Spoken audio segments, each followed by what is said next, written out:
It's been 30 years since the Bosnia War ended, but the conflict still shapes the country today. Its politics, its identity, and how its people talk about the past. These are some of the key terms you need to know. Sniper safaris. That refers to wealthy tourists allegedly paying money to shoot rifles at civilians from Bosnian Serb positions high in the hills surrounding Sarajevo. Italy's prosecutors are looking into the claims of witnesses who say foreign visitors did this for sport while the city was under siege for almost 4 years. That blockade killed more than 11,000 people.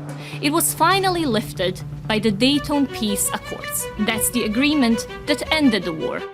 It was negotiated in late 1995 and signed at a US airbase in Dayton, Ohio. It also created what we know today as political entities in Bosnia. One is the Federation of Bosnia and Herzegovina, with a majority Bosniak and Croat population. The other is Republika Srpska, a majority Serb population. It's one of the two political halves that make up the country.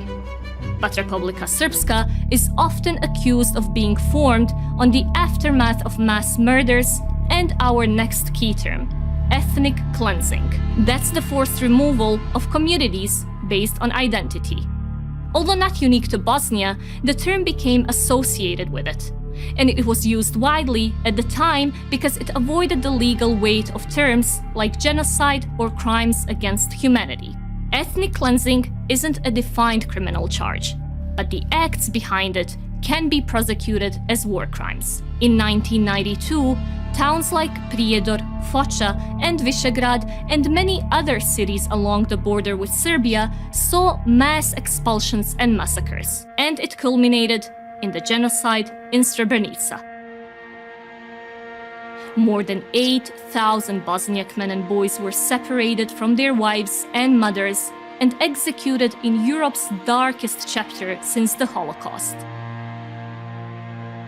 30 years on, Bosnia may no longer be at war, but the structures, tensions, and stories that cast darkness on the 90s still loom over the country, while terms like ethnic cleansing and genocide find new relevance in today's conflicts.